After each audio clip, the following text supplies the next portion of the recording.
Corona संकट के बीच दूसरी बार जीडीपी ग्रोथ के आंकड़े आ गए हैं। वित्त वर्ष 2020-21 की दूसरी यानी सितंबर तिमाही में जीडीपी ग्रोथ नेगेटिव में 7.5% रही।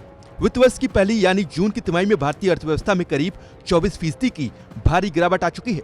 अगर पहली तिमाही से तुलना करें तो अर्थव्यवस्था को रिकवरी मिली है, लेकिन इसके बावजूद नेगेटिव ग्रोथ इकोनॉमी के लिए सही संकेत नहीं है।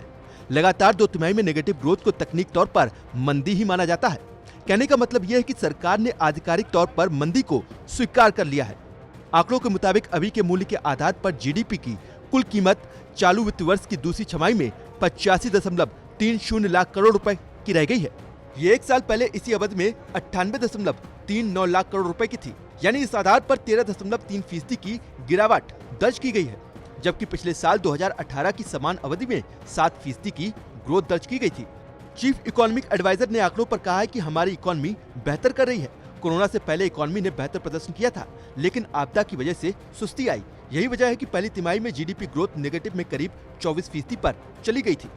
जीडीपी के आंकड़ों से ठीक कुछ देर पहले ही 8 कोर इंडस्ट्रीज के अक्टूबर महीने के आंकड़े जारी किए गए।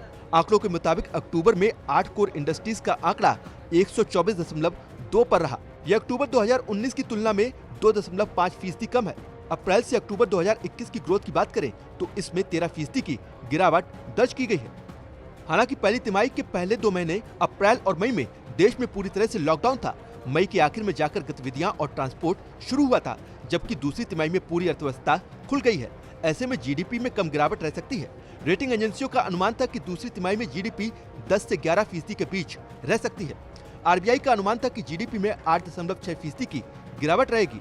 मूडीज ने 10.6%, क्वेर रेटिंग ने 9.9%, क्रिसिल ने 12%, इंक्रा ने 9.5% और एसबीआई रिसर्च ने 10.7% की गिरावट का अनुमान जताया था।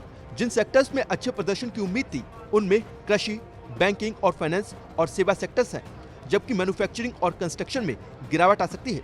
कहने का मतलब यह है कि इस लिहाज से इकोनॉमी ने बेहतर प्रदर्शन किया है। इस बात की उम्मीद की जा रही है कि तीसरी और चौथी तिमाही में अर्थव्यवस्था में मामूली सुधार देखने को मिल सकता है।